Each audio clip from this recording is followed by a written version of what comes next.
ஆயுதெழுத்து நிகழ்ச்சிக்கு உங்களை அன்போடு வரவேற்கின்றோம் நேர்களே. PM ஸ்ரீ அப்படிங்கிற பள்ளிகளை தமிழ்நாட்டில் தொடங்குறதுல ஆரம்பித்த பிரச்சனை இது வந்து ஒரு முக்கியமான மத்திய அரசு மாநில அரசு இடையேயான ஒரு சிக்கலாக மாறி இருக்கிறது அப்படிங்கிறத பார்க்குறோம். தமிழ்நாட்டுக்கு சமக்ர சிக்ஷா அபியான், முன்னாடி சர்வ சிக்ஷா அபியான் நம்ம சொன்ன அந்த கல்வி திட்டத்தில் 570 கோடி வரவேண்டிய தொகையை வந்து நிறுத்தி வைத்திருக்கிறார்கள். இதுக்கு வந்து மும்மொழி கொள்கையை ஏற்கணும் அல்லது வந்து புதிய கல்விக் கொள்கையில் இருக்கக்கூடிய விஷயங்கள் எல்லாம் ஏற்கணும்னு ஒரு அழுத்தத்தை கொடுக்குறாங்க அப்படின்னு நிறைய விமர்சனங்களை வைக்கிறாங்க. இதற்காக நிதியை நிறுத்துவதா அப்படின்னு கேள்வி எழுப்புறாங்க. தமிழகத்திற்கும் மத்திய அரசுக்கும் தொடர்ந்து இந்த நிதி கொடுப்பது வாங்குறது அப்படிங்கிறதுல பிரச்சனை தொடர்ந்துட்டே இருக்குது அப்படிங்கிறத நம்ம பார்த்து கொண்டே இருக்கிறோம். அது மெட்ரோ திட்டமாக இருக்கட்டும், வேறு திட்டங்களாக இருக்கட்டும், எங்களுக்கு நிதி வரல அப்படிங்கிறது ஒரு தொடர் பிரச்சனையாக மாறிக்கொண்டிருக்கிறது. அப்போது இந்த பள்ளி விவகாரம் தொடங்கி ஒட்டுமொத்தமாக இந்த சிக்கல்களில் என்ன நடக்கிறது, எப்படி தீர்ப்பது அப்படிங்கிறது தான் இன்றைய நிகழ்ச்சியில் பேச இருக்கின்றோம். நம்மோடு இணையக்கூடிய விருந்தினர்கள் காங்கிரஸ் கட்சியின் சார்பில் திரு லினியன் ராபர்ட் அவர்கள் இணைகின்றார். திராவிட முன்னேற்றக் கழகத்தின் சார்பில் டாக்டர் சஃபி சுலைமான், அதேபோல் அரசியல் விமர்சகர் திரு TDS ரவிச்சந்திரன் அவர்களும், பிஜேபியின் சார்பில் திரு ஆசீர்வாதம் ஆச்சாரி அவர்களும் இணைகின்றார்கள். அனைவரையும் நிகழ்ச்சிக்கு அன்போடு வரவேற்கின்றேன். திரு சஃபி அவர்கிட்ட தொடங்கலாம்னு நினைக்கிறேன். இதில் பிஜேபி முக்கியமாக கேட்குறாங்க, இந்த PM ஸ்ரீ ஸ்கூல்ஸ் வேணும் எங்களுக்கு கொடுங்க தமிழ்நாட்டுக்குன்னு சொல்லி நீங்களே வந்து கேட்டிருக்கிறீங்க. அப்போ திடீர்னு இப்போ அதில் மும்மொழி கொள்கையை ஏற்க மாட்டோம்னு சொல்கிறீங்க. இதில் பேக் அடிக்கிறது நீங்கள் தான் அப்படிங்கிறது அவங்க வைக்கிற விமர்சனம். PM ஸ்ரீ ஸ்கூல்ஸ் வேணும்னு சொல்லிட்டு யாருமே வந்து போய் அங்கே நிர்பந்திக்கல. நீங்கள் கேட்டிருக்கீங்க. அதாவது அதாவது திரு முன்னாள் சிவதாஸ் மீனா அவர்கள் வந்து அளித்த லெட்டரில் வந்து நாங்கள் PM ஸ்ரீ ஸ்கூல்ஸ் அக்செப்ட் பண்ணிக்கிறோம், எங்களுக்கு வந்து PM ஸ்ரீ ஸ்கூல்ஸ் எல்லாம் வேணும், நீங்கள் வந்து எங்ககிட்ட இருக்கிற ஸ்கூல்ஸ் எல்லாம் பிடுங்கி வெளியே ஒரு PM ஸ்ரீன்னு போர்டை மாட்டி அதுக்கு நீங்கள் ஃபண்ட் எங்களுக்கு கொடுத்துருங்கன்னு சத்தியமாக கேட்கல. தமிழ்நாட்டு மக்கள் அதை நம்பவும் மாட்டாங்க. இவங்க சொல்கிற உருட்டுக்கள்லாம் தமிழ்நாடு ஏன்னா ஒரு கமிட்டியை ஃபார்ம் பண்ணியிருக்கோம், எங்கள் கமிட்டிக்கு ஏற்ற மாதிரி ஒரு சில ரெக்கமெண்டேஷன்ஸ் இருக்குது, அந்த ரெக்கமெண்டேஷன்ஸை ஃபாலோ பண்ணுற விஷயத்தை நாங்கள் வந்து முன்னெடுக்க போகிறோங்கிற விஷயம் தான் அந்த லெட்டரில் இருந்தே தவிர நீங்கள் வந்து எங்கள் ஆரம்ப பள்ளிகள்லையோ எங்கள் நடுநிலை பள்ளிகள்லையோ உங்கள் PM ஸ்ரீ போர்டை மாட்டீங்க சார்னு கண்டிப்பாக சொல்லவே இல்லைங்கிறது உண்மை. இல்லை, அவங்க போர்டு மாட்டிக்கிறதுன்றது விஷயம் இல்லை, அந்த மாதிரி நம்ம சொல்லலை. பட் இஷ்யூ இப்போ வந்து இப்போ PM ஸ்ரீன்னு சென்ட்ரல் கவர்மெண்ட்ல ஒரு ஸ்கீம் கொண்டு வராங்க. நாங்கள் வந்து 15,000 பள்ளிகள் வந்து இந்தியா முழுவதும் மாடல் ஸ்கூல்ஸாக பண்ண போகிறோம்னு சொல்கிறாங்கன்னா தமிழ்நாட்டுக்கு அதில் பயன் இருக்குன்னா நம்ம கேட்க தான் வேணும். கேட்டால் சரிதான், அதுக்கு நாங்கள் கேட்கலன்னு சொல்லிக்கிறதுல என்ன இருக்கு மேடம்? ஒரு நம்ம எந்த திட்டம் வந்தாலும் அது நல்ல இல்லை. நான் என்ன சொல்றேன், ஒரு DMK நல்லது தானே. இல்லை, DMK ரெப்ரஸன்டேட்டிவ் விட்டுருங்க. என்ன ஒரு காமன் பப்ளிக்கா கேட்கிறேன், நீங்க மாடல் ஸ்கூல் நீங்க ஆரம்பிங்க சார். நீங்க எதுக்கு சார் எங்க இது உருவி நீங்க உங்க போட மாட்டீங்க? நீங்க என்ன பண்ணுங்க, நான் என்ன சொல்றேன்னா அதாவது நேஷனல் எஜுகேஷன் பாலிசி ஆரம்பிக்க போற ஸ்கூல்ல தான 15,000 இல்ல மேடம். NEP வந்து இம்ப்ளிமெண்ட் பண்ண மாட்டேன்னு சொன்ன உடனே என்ன பண்ணீங்க, PM ஸ்ரீன்னு கொண்டு வந்தீங்க. கொண்டு வந்து இதுல நீங்க சேர்ந்து தான் ஆகணும்னு ஒரிசா முதல்வரை எப்படி கட்டாயப்படுத்தி அதுல வாங்குனீங்களோ அந்த மாதிரி சில ஸ்டேட்ஸை வாங்க முடியலன்னு சொல்லிட்டு பாத்தீங்க, நடக்கல. அப்போ நீங்க ஒரு சில விஷயங்களை வந்து எங்ககிட்ட புகுத்தும் போது திணிக்கும் போது நாங்க நிச்சயமா அதை எதிர்ப்போம். இப்போ இல்ல, 68ல இருந்து எதிர்த்திருக்கோம். 68 மொழி பிரச்சனைங்கிறது அப்புறம் வருது. நான் கேட்கறது PM ஸ்ரீன்னு ஒன்று கொண்டு வராங்கன்னா நம்ம அது ஓகேங்க நாங்களும் எடுத்துக்கிறோம்னு சொன்னோமா இல்லையா? இல்லையே, நாங்க எடுத்துக்கொள்வோம், நீங்க வாங்க, நீங்க வந்து எங்க ஸ்கூல் எல்லாம் ஆக்கிரமிச்சிங்கன்னு சொல்லவே இல்லை. இந்த போர்டு மாற்றுறது ஃபர்ஸ்ட் எங்க இருந்து வருது, எனக்கு அதை எக்ஸ்பிளைன் பண்ணிருங்க. எப்படி போர்டு மாற்றுறாங்கன்னு சொல்றீங்க? மாடல் ஸ்கூல்ஸ்ங்கிறது அவங்க எப்படி கொண்டு வந்தாங்கன்னா எக்ஸிஸ்டிங் ஸ்கூல்ஸ்ல ஒரு சில விஷயங்களை சேஞ்ச் பண்ணி NEP 2022 எப்படி இம்ப்ளிமெண்ட் பண்ணலாங்கிற விஷயத்தை அதுல வந்து மாடர்னைஸ் பண்ணி நாங்க இதெல்லாம் செய்ய போறோம்னு சொல்லிட்டு கொண்டு வந்தது தான் PM ஸ்ரீன்னு நமக்கு எல்லாருக்கும். அப்ப நம்ம முதல்ல அது வேணாம்னு சொல்லிருக்கணும்ல. சொல்லுதுமே நம்ம எப்போ, அதாவது நீங்க PM ஸ்ரீ நாங்க அக்செப்ட் பண்ணிக்கிறோம், நீங்க வாங்கன்னு தமிழ்நாடு எப்ப சொல்லுச்சு? சொல்லவே இல்லை. அதே விஷயம் மீண்டும் சொல்றேன், NEP ஆகட்டும் PM ஸ்ரீ ஆகட்டும் ஆத்தரைஸ்டா தமிழ்நாடு கவர்மெண்ட்ல இருந்து நாங்க அக்செப்ட் பண்றோங்கிற விஷயம் இல்லை. இது தீர்க்கமா சொல்லிடுறேன். இவங்க சிவதாஸ் மீனா எழுதின லெட்டர்ல இல்ல, சிவதாஸ் மீனா எழுதின லெட்டர் டைரக்டா இருக்குதா சொல்லுங்க. We are very keen, Tamil Nadu is very keen to sign the MOU for establishing PM Shri schools. Sign the MOU. Very keen to sign the MOU. ஆனா we are here waiting and then நீங்க வந்து உங்களுடைய இதெல்லாம் accept பண்ணிட்டு நாங்க பண்ணிக்கிறோம்னு சொல்லவே இல்ல. Reason என்னன்னா we had formed a committee here. அதே நேரத்துல மாநில கல்வி கொள்கை விஷயமும் இங்க நடந்துட்டு இருக்கு. அந்த கமிட்டி எடுத்துருக்கு. அது with distinct futures. அது ஒரு with distinct futures மாநில கல்வி கொள்கை இங்க நடந்துட்டு இருக்குது. அப்போ நாங்க எப்படி போய் சார் நீங்க வாங்க சார் நாங்க எப்படி போய் கூப்பிட மாட்டோம். ஏன்னா இவங்க வைக்கக்கூடிய செக் இருக்கு இல்லையா, நீங்க இதை அக்செப்ட் பண்ணாதான் நான் உங்களுக்கு ஃபண்டு கொடுப்பேன், நீங்க எங்க இதுக்கெல்லாம் ஒத்துக்கிட்டீங்கன்னா தான் மெட்ரோ ரயிலுக்கு காசு கொடுப்போம், இல்லைன்னா நாங்க நாக்பூருக்கு கொடுப்போம், கர்நாடகா கொடுப்போம், உங்களுக்கு தர மாட்டோம். இந்த மாதிரிப்பட்ட செக் அண்ட் பேலன்ஸ் இவங்க போறாங்க இல்லையா. இதுல வந்து நாங்க ஒரு கமிட்டி ஃபார்ம் பண்ணிருக்கோம். எங்க கமிட்டிக்கு எங்க கல்ச்சுரல் பேலன்ஸுக்கு ஏத்த மாதிரி நாங்க ஒரு சில விஷயங்கள் நாங்க சொல்றோம். இதுல வந்து பிஎம் ஸ்ரீ அடாப்ட் ஆகுதான்னு பாத்தீங்கன்னா we are keen to observe it and we are keen to take it. இதுதான் ஒரு சொன்னதை தவிர இவங்க சொன்ன மாதிரி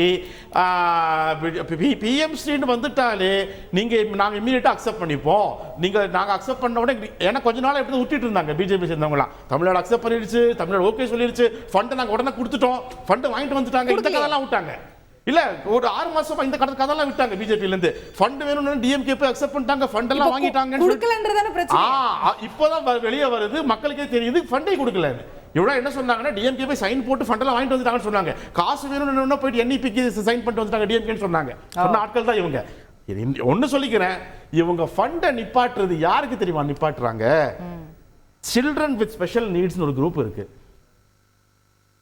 கஸ்தூரிபா காந்தி பால் வித்யாலயா ஒரு குரூப் இருக்கு. அதுல எஸ்சி எஸ்டி ஸ்டூடெண்ட்ஸ் உடைய இது இருக்கு, அவங்களுடைய லிவிங் இருக்கு, அவங்க வந்து ஹாஸ்டல்ஸ் இருக்கு, அவங்களுடைய ஃபெசிலிட்டிஸ், அவங்களோட ஃபுட் இருக்கு, அவங்களுடைய சானிடேஷன் இருக்கு, அவங்களுடைய எல்லாமே இருக்கு. அதே நேரத்தில் கிட்டத்தட்ட 15,000 டீச்சர்ஸ் தமிழ்நாட்டில் இவங்களாலே நியமிக்கப்பட்டிருக்காங்க. அவங்களோட சேலரி இருக்கு, அவங்களுடைய இவங்களால நியமிக்கப்பட்டிருக்காங்க. நம்ம தான் நியமிக்கப்பட்டிருக்கோம்னா இவங்க சொன்னதுனால நியமிக்கப்பட்டிருக்கோம். அது எப்படியா? நமக்கு நம்ம பள்ளிகளுக்கு நம்ம ஆசிரியர்கள் வேணும், நம்ம நியமிச்சிருக்கோம், சென்ட்ரல் ஃபண்ட் அதுக்கு யூஸ் பண்றோம், அது சந்தோஷம், நல்ல விஷயம். மீண்டும் சொல்றேன், இது கன்கரண்ட் லிஸ்ட். அதுதான் நீங்க வர்றீங்க. நீங்க தரக்கூடிய 60% நீங்க கொடுக்கலனா அந்த சேலரியோ சில்ட்ரன் வித் ஸ்பெஷல் நீட்ஸ்க்குள்ள காசும் அந்த ஹாஸ்டலுக்குள்ள மணியும் அந்த எஸ்சி குழந்தைகளுக்குள்ள விஷயமும் முக்கியமா ஃபீமேல் சில்ட்ரன், முக்கியமா டிராப் அவுட் சில்ட்ரன், அது ரொம்ப முக்கியம். அது ரொம்ப முக்கியம். Out of school children OOSC group இருக்கு. அவுட் ஆஃப் ஸ்கூல் சில்ட்ரன் தமிழ்நாட்டுல கோவிட்க்கு அப்புறம் இவ்வளவு இருக்குங்கிறது இருக்கு. அதை எவ்வளவு ரீச் அவுட் பண்றோம்ங்கிறது நம்ம ரெக்கார்ட் பண்ணிருக்கோம். we have break the record that கோவிட்க்கு அப்புறம் இந்தியாவிலேயே இந்தியன் சப்கான்டினென்ட்ல இந்த ஸ்டேட் இவ்வளவு மார்ஜினல் இருக்கு சொல்லி நம்ம ரெக்கார்ட் கொண்டு வந்திருக்கோம். சோ இதெல்லாம் பார்த்து நம்மளுடைய ஜிஆர் உள்பட எல்லாமே பார்த்து இவங்களுக்கு இது இன்னும் நம்ம ஏன் கொடுக்கணுங்கிற சிந்தனையில பண்றாங்க. ஆனா இவங்களுடைய மோசமான இந்த வெளிப்பாடு யாரெல்லாம் பாதிக்குதுன்னா ஒடுக்கப்பட்டவர்களும் மிகவும் என்ன சொல்ற வாழ்க்கையில பின்தங்கிய குழந்தைகளும் அவங்களுடைய விஷயத்தை ரொம்ப மோசமான பாதிக்கிறத பாஜக அரசு, ஒன்றிய அரசு இன்றும் கூட அது யோசிக்காம இவ்வளவு தூரம் இவங்க பிடிவாதமா இருப்பதை மக்கள் பார்த்து சிந்தித்துக் கொள்ள கேட்போம். திரு ரவிச்சந்திரன் அவர்கிட்ட கொண்டு போய் நினைக்கிறது, நீங்க வந்து தமிழ்நாடு அரசு ஏத்துக்குச்சுங்கிற ஒரு பிரிமைஸே வந்து மறுக்கிறாரு முதல்ல. ஏன்னா அந்த லெட்டர்லயே சிவதாஸ் மீனா சொல்றாரு, திரு சஃபி குறிப்பிட்டது போல நாங்க வந்து ஸ்டேட் லெவல் கமிட்டி ஒன்று போட்டிருக்கோம், based on the recommendations of the committee MOU for PM Shri schools will be signed by the state ன்னு தான் சொல்றாங்களே தவிர முழுசா நீங்க சொல்ற அத்தனை கண்டிஷனையும் ஏத்துக்கிறோம்னு எங்கேயுமே தமிழ்நாடு சொல்ல. with reference to your letter dated 23/2/2024. அதாவது நீங்க எனக்கு எழுதின 23/2/2000 அந்த அடிப்படையில் நான் பேசிக்கிட்டு இருக்கேன். எனக்கு வந்து ரொம்ப ஆர்வமா இருக்கேன் இதை தொடங்கணும்னு. ஒரே based on what? based on our state level எங்க எஜுகேஷன் செக்ரட்டரி தலைமையில எங்களோட ஸ்டேட் லெவல் கமிட்டி இருக்கு, அவங்க சொல்ற ஆலோசனைகளின் படி நாங்க இதை செய்வோம். அதோட நிக்கல, அவர்கள் சொல்லுகின்ற ஆலோசனைப்படி 2024-25 academic year before beginning of the next academic year பண்ணிடுவோம். சைன் பண்ணிடுவோம் based on what? not accepting all your conditions sir. இப்போ யாரும் உங்களுக்கு கண்டிஷன் போடல, நல்லா புரிஞ்சுக்கோங்க. எப்படி போடல? அப்புறம் ஏன் 570 கோடி நிக்குது? இது என்னது? பிப்ரவரியில ஒரு லெட்டர் எழுதுறீங்க, அவ கொடுக்கற வருது, மார்ச்ல நீங்க லெட்டர் எழுதுறீங்க, தேர்தல் வந்துருச்சு, உங்களுக்கு வேற வேலைகள் இருந்தது, அகாடமிக் இயர் ஜூன் மாசம் ஆரம்பிச்சிச்சு, வேற வேலைகள்லாம் இருந்தது, அதுக்கு அப்புறம் திரும்ப ஜூன்ல வந்திருக்கீங்கங்கற அந்த சிச்சுவேஷனை நம்ம முதல்ல புரிஞ்சுப்போம். ரெண்டாவது என்ன புரிஞ்சுப்போம், இது அத்தனையுமே சிஜிஎஸ்டி என்று மத்திய அரசுக்கான பங்கு. அதாவது 100 ரூபாய் டாக்ஸ் கொடுத்தீங்கன்னா உங்களுடைய 50 உங்களுடையது, அவர்கள் 50ல் 41 போக மீதி 29%, அதாவது 59ன்னா 29% அவங்க என்னெல்லாம் பண்ணணும் இந்த நாட்டுக்கு அப்படின்னு நினைக்கிறாங்களோ அதற்கான விஷயத்தை பற்றி நம்ம பேசிக்கிட்டு இருக்கோம். அதை நம்ம முதல்ல புரிஞ்சுப்போம். கன்கரண்ட் லிஸ்ட்ல இருந்தாலும் இந்த மாதிரி வரணும். அதாவது சம்காரா சிக்ஷா அபிமான்ங்கிறது வந்து 2018 இருந்து உங்க முன்னாடி கொண்டு வந்து வைத்து அது என்ன தெரியுமா, அது புது திட்டம் இல்ல, சர்வ சிக்ஷா அபியானோட பேர் மாற்றம். 2018ல எங்க லேபிள் மாற்றம், பேர் மாற்றம் மட்டும் இல்ல, அதுல இன்னும் நிறைய ஃபீச்சர்ஸ் நீங்க ஆட் பண்றீங்க. அதுல தான் NEP எல்லாம் உள்ள கொண்டு ஒத்துக்கிறேன். பாரதம்ங்கிறது எப்படி இந்தியாவா மருவி வந்ததோ அந்த மாதிரி சில பேர் மாற்றங்கள் வரும். பாரம்பரியம் அப்படியே தான் நிக்கும். அதனால புது கதையா இல்ல, எனக்கு தெரியுமே தமிழ் தாய் வழக்குல நான் பரத கண்டம்னு தான் சொல்றேன். வேற ஒரு கண்டம் உண்டு, அது கேள்விப்பட்டீங்களா?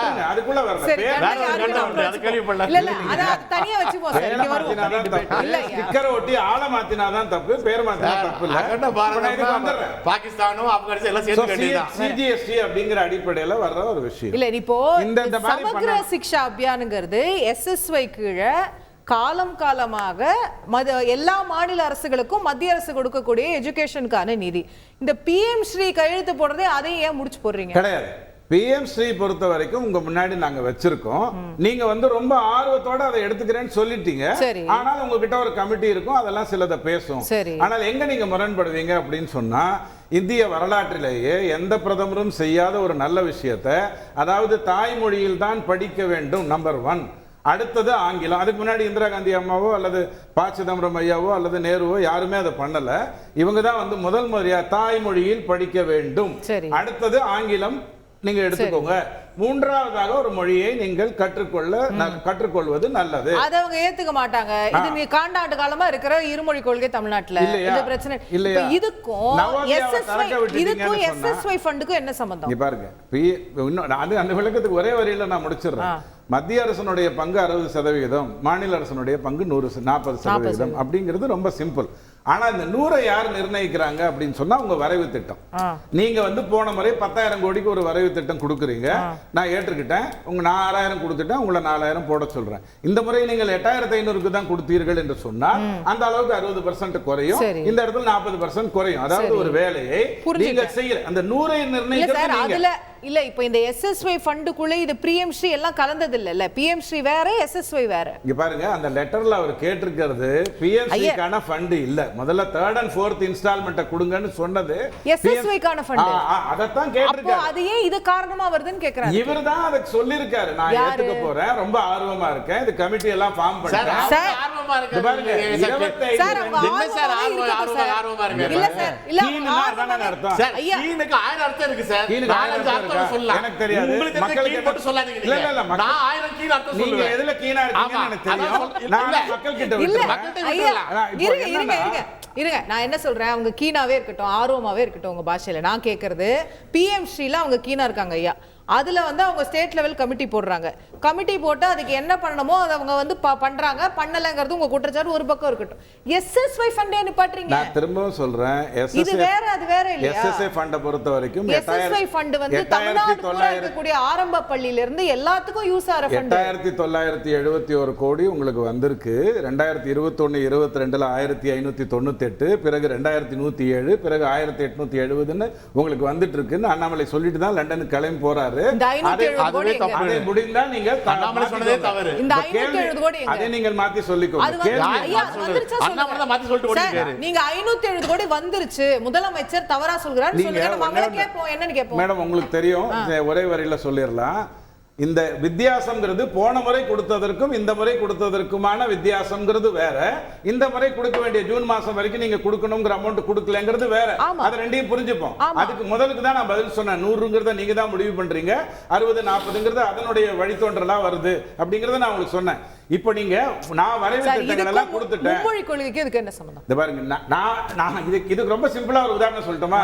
ஐயா, உண்மையிலேயே எனக்கு வயிற்று வலிக்குது, எனக்கு லீவ் கொடுங்க, ஆனா உங்களை நான் திட்டிட்டேன்னா அதை காரணமா தயவு தயவு செஞ்சு காட்டாதீங்கன்னு என் மேனேஜருக்கு நான் லெட்டர் கொடுத்தேன்னா அது எப்படியோ அந்த மாதிரியான விஷயம். இப்போ மும்மொழி கொள்கை காரணம் மத்திய அரசு சொல்லவே இல்லை, இவங்க சொல்றாங்க திணிக்கல. ஏன்னா ஆளுநர் மட்டும்தான் தெள்ள தெளிவா துணைவேந்தர்களுக்கு சொல்லிட்டு இருக்காரு புது எஜுகேஷன் பாலிசிங்கிறது ரொம்ப முக்கியம், அதை கொண்டு வாங்கன்னு சொல்றாரு. அப்ப இந்த உங்க வாதத்தை நீங்க ஃபேரா சொல்றீங்கன்னே வெச்சுக்கிறேன். இப்போ இந்த 570 கோடி நிக்க என்ன காரணம் அத கரெக்ட்டா சொல்லுங்க. அதுக்கான பதில் அவங்க கிட்ட இருந்தா வரணும். என்னன்னு வரணும்னா நீங்க வரைவு திட்டங்களை கொடுக்கல. ஒரு உதாரணத்துக்கு சொல்றேன், எலெக்ஷனுக்கு 3 மாசம் முன்னாடி வரைக்கும் அதுக்கு ஒரு 6 மாசம் குறிப்பிட்ட இந்த இந்தி கூட்டணி இருக்கக்கூடிய அதாவது வெஸ்ட் பெங்கால் இந்த மாதிரி இடத்துல இந்த மாத 150 நாள் 100 நாள் வேலை திட்டத்துக்கான பணம் டீட்டெயில கொடுக்காம அது வரலன்னு சொல்லி நிறுத்தி வச்சிட்டு இருந்தாங்க. இங்க பணம் கேட்கும் போது இல்லைங்க பணம் இன்னும் வரலன்னாங்க. அதுக்கு தான் நிர்மலா சீதாராமன் நம்ம என்ன சொன்னாங்க, நீங்க டீட்டெயில் கொடுத்துட்டா அது ஆட்டோமேட்டிக்கா வந்துடும். அந்த மாதிரி இதுல வரைவு திட்டங்கள் கொடுக்கப்பட்டதா, யூட்டிலைசேஷன் ஆஃப் ஃபண்ட் கொடுக்கப்பட்டதாங்கிறதெல்லாம் சிஏஜி வரும்போது தான் நமக்கு தெரியும். சோ அதை வைத்துக் கொண்டு நீங்க முடிவு பண்ணமே ஒழிய இந்த சதி திட்டம்ங்கிறது பின்னாடி ஒரு சாதாரண இதுக்கு இந்த மும்மொழி கொள்கை காரணமே இல்ல. இந்த பிரச்சனைக்கு மும்மொழி கொள்கைங்கிறது நாட்டுக்கு நல்லதுங்கிறது 2026 கூட்டணி ஆட்சி வந்து எடுத்து கொடுக்கும். தமிழ்நாடு வளமா இருக்கும். அது வரைக்கும் நீங்க என்ன வேணாலும் பண்ணலாம். ரைட் திரு இனியன் ராபர்ட், நான் நிறைய கண்டென்ட் கொடுத்துருக்காரு உங்களுக்கு பதில் சொல்றதுக்குன்னு நினைக்கிறேன். 26 வரைக்கும் போயிட்டாரு. பட் இது காரணமே இல்ல, அது நீங்களா வந்து மேனுஃபேக்சர் பண்ற ரீசன் அப்படிங்கிறாரு. உங்களுக்கு கான்ஸ்டிடியூஷன்ல 7வது அட்டவணையில் இந்த கன்கரண்ட் லிஸ்ட் பத்தி கொடுத்திருக்கிறது.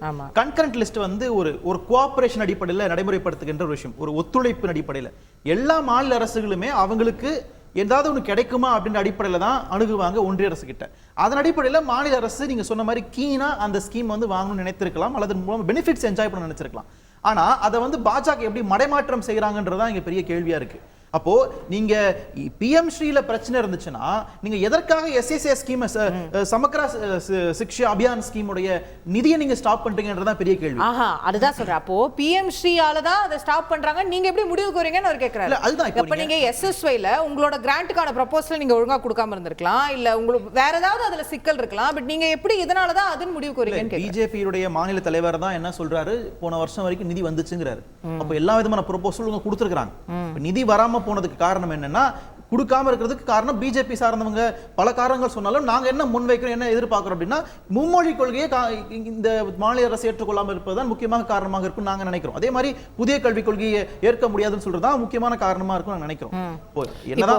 பிஎம் ஸ்ரீன்ற ஒரு ஸ்கூல் வந்து சென்ட்ரல் கவர்மெண்ட் ப்ராஜெக்ட்ல வர ஸ்கூல். ஏற்கனவே நம்ம கிட்ட கேந்திர வித்யாலயா இருக்கு, இல்ல சென்ட்ரல் கவர்மெண்ட் ரிலேட்டடா நிறைய இந்த மாதிரி ஸ்கீம்ஸ் இருக்கு. அப்ப இவங்களோட இப்ப சிபிஎஸ்சிங்கிற போர்டு வந்து தமிழ்நாட்டுல நிறைய இருக்கு. இந்த மாதிரி இடங்கள்ல எல்லாம் அவங்களோட பாலிசியை தான் ஃபாலோ பண்ணுவாங்க. இல்ல மும்மொழி இப்ப கேந்திர வித்யாலயா மும்மொழி கொள்கை இருக்கு, அதை கொண்டு வருவாங்கன்றது நமக்கு தெரியும் தானே. அப்ப பிஎம் ஸ்ரீன்னு ஒன்று வரும்போது அதை நம்ம முன்னாடியே பார்த்து சப்போஸ் இல்லைங்க இது கேந்திர வித்யாலயா மாதிரி போலங்க மும்மொழி கொள்கைன்னா முதல்ல நம்ம வேணாம்னு சொல்லிருக்கலாம்ல. உங்களுக்கு வெளியிலிருந்து பார்க்கும்போது இந்த கருத்தை முன்வைக்கலாம். ஆனா பிஎம் ஸ்ரீ தமிழ்நாட்டில் எந்த மூளை முடுக்கு போகிறது, அதுல படிக்கக்கூடிய மாணவர்கள் யாருன்னு ஒரு பெரிய கேள்வி இருக்கு. இங்க பொதுவாகவே அரசு அல்லது அரசு நிதி பெறும் பள்ளிகள்ல படிக்கக்கூடியவங்க அண்டர் பிரிவிலேஜ் மாணவர்கள் தான் படிக்கிறாங்க பெரும்பான்மை.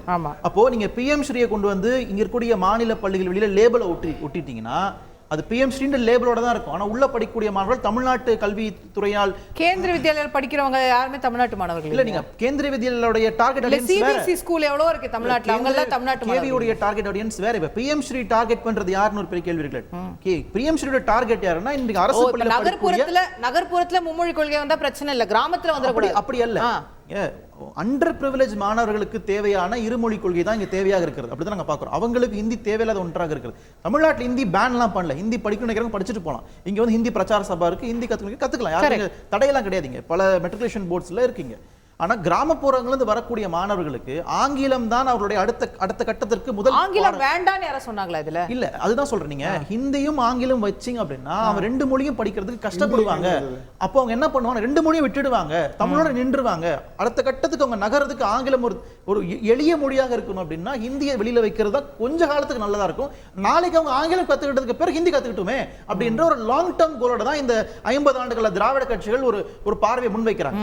அப்போ அந்த அடிப்படையில் தான் நாங்களும் இது பேசுறோம். நீங்க வந்து தமிழ்நாட்டினுடைய பாரம்பரிய கொள்கையா 68ல இருந்து இருமொழி கொள்கை இருக்கும் பொழுது நீங்க புதிய கல்விக் கொள்கையில வந்து கொஞ்சம் கூட மனசாட்சியே இல்லாம நீங்க மும்மொழி கொள்கையை கொண்டு வரணும், குறிப்பாக அரசு பள்ளிகளில் கொண்டு வரணும்னு சொல்றது மாநில உரிமைகளுக்கு எதிரான ஒரு பார்வையை தான் நாங்க பாக்குறோம். மாநில அரசுக்கு எதிரான ஒரு விஷயமா தான் நாங்க பாக்குறோம். இது சார்ந்து மட்டும் இல்லாம இன்னும் பல விஷயங்களை பார்க்க வேண்டியது இருக்கு. நீங்க ஃப்ளட் ரிலீஃப்க்கு கிட்டத்தட்ட 37,000 கோடி பெண்டிங் இருக்கு. மெட்ரோ ட்ரெயினுக்கு கிட்டத்தட்ட 60,000 கோடி பெண்டிங் இருக்கு. இதுல உங்களுக்கு ஸ்டேட் 570 கோடி ஆனுவலா உங்களுக்கு 2152 கோடி பெண்டிங் இருக்கு. இதெல்லாம் என்ன காமிக்குது அப்படின்னா, தமிழ்நாட்டுல நீங்க யாரும் பிஜேபிக்கு ஓட்டு போடல, நாங்க கொடுக்க முடியாது. இல்ல இது இப்படிதான் நாங்க பாக்குறோம். நீங்க இந்த மேடையில 26ல ஏதோ கூட்டணி ஆட்சிலாம் அவங்க சொல்லுவாங்க. நீங்க இல்ல உண்மை அதுதான். நீங்க பொலிட்டிக்கலா பிராக்டிகலா பேசணும், பிராக்மேட்டிக்கா பேசணும்னா சோஷியல் மீடியால எக்ஸ் தளத்திலயோ ஃபேஸ்புக்லயோ நீங்க என்ன பண்றது? பிஜேபி காரங்க என்ன பேசுறாங்க தெரியுமா? என்னன்னா தமிழ்நாட்டுக்கு நீங்க யாரும் பிஜேபிக்கு ஓட்டு போடல, அதனால நாங்க வந்து காசு கொடுக்க மாட்டோம். அதாவது தூத்துக்குடியில மக்கள் வெள்ளத்துல சோஷியல் மீடியால ட்ரால் பண்றவங்க 1000 சொல்லுவாங்க சார். ஒரு மத்திய அரசோட நிலைப்பாடா நரேட்டிவ் இது வந்து பாஜகவினுடைய நரேட்டிவ், அண்டர்கிரவுண்ட் நரேட்டிவாக இருக்கிறது. தமிழ்நாட்டுல நீங்க பிஜேபி ஓட்டு போடலனா நாங்க உங்களுக்கு பணம் கொடுக்க மாட்டோம், நிதி கொடுக்க மாட்டோம்ன்ற நரேட்டிவ் செட் பண்றாங்க. இப்போ இது ஜனநாயகத்துக்கு விரோதமானது. 140 கோடி மக்களுக்கும் பிரதமர் ஒருவர் தான். ஓட்டு போட்டாலும் சரி, ஓட்டு போடலாம் சரி, அனைவருக்குமான விஷயங்களை செய்ய வேண்டிய கடமையும் தார்மீக பொறுப்பும் அவருக்கு இருக்கிறது. ஆனா பிஜேபி சார்ந்தவங்க அந்த மாதிரி பேசுறாங்களே, இதுதான் ஸ்டேட்ல ரிஃப்ளெக்ட் ஆகுது. இப்போ ஸ்டேட் அப்படி ரியாக்ட் பண்ணிட்டு டாக்டர் மன்மோகன் சிங் அரசுல பல மாநிலங்களுக்கு எங்களுக்கு எதிராக வேலை செய்திருந்தாலும், எதிர்க்கட்சிகள் ஆண்டிருந்தாலும், எந்த திட்டத்திலையும் நாங்க எந்த சுணக்கமும் இல்லாம எல்லா மாநிலத்துக்கும் ஜெயலலிதா அவர்கள் இந்த மாதிரி எத்தனை லெட்டர் எழுதுறாங்கன்னு நம்ம எடுத்து பார்த்தோம்னா ஏகப்பட்டது இருக்கு. அதன் பிறகு மன்மோகன் சிங் அவர்களுக்கு அவங்க எத்தனை எழுதுனாங்க, தமிழ்நாட்டுக்கு எவ்வளவு கம்மியா நீங்க நிதி கொடுத்தீங்கன்னு எழுதுனாங்க. முரண்பாடுகள் இருக்கலாம், டிஸ்பியூட்ஸ் வரலாம், டிஃபரன்ஸ் ஆஃப் ஒபினியன் வரலாம். அது காங்கிரஸ் சரி செய்து கொண்டது.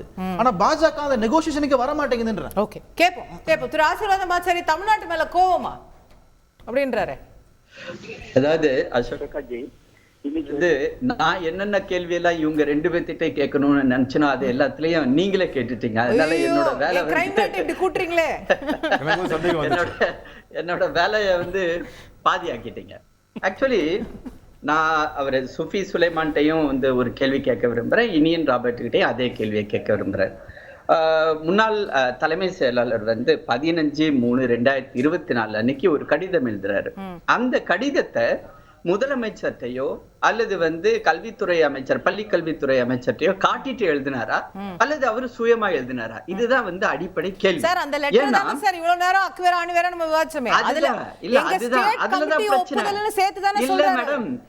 மேடம் அங்கதான் வரேன் நான். அதுதான் இஷ்யூ. இப்போ இந்த லெட்டர் வந்து டெமி அபிஷியல் லெட்டர். அதாவது எங்களுடைய அட்மினிஸ்ட்ரேட்டிவ் பாயிண்ட் ஆஃப் வியூல என்ன சொல்லுவோம்னா ஒரு டிஓ லெட்டர். அது எப்படின்னா ஒரு பர்சனல் டச்சும் இருக்கும், அதே சமயம் அது அபிஷியலாவும் இருக்கும். ஏன்னா 2 உயர் அதிகாரிகள் இப்போ வந்து சென்ட்ரல் உள்ள செக்ரட்டரி வந்து அங்க சீஃப் செக்ரட்டரி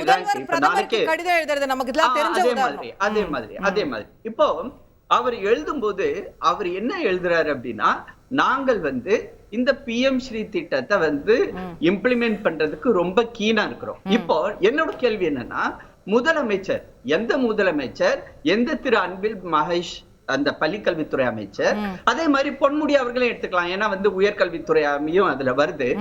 இதாவது யாரு வந்து இந்த தேசிய கல்வி கொள்கையை வந்து டூத் அண்ட் நெயிலா வந்து அப்போஸ் பண்றாங்களோ அவங்க வந்து ஒரு முக்கியமான ஒரு பாயிண்ட் வந்து மறந்துட்டாங்க.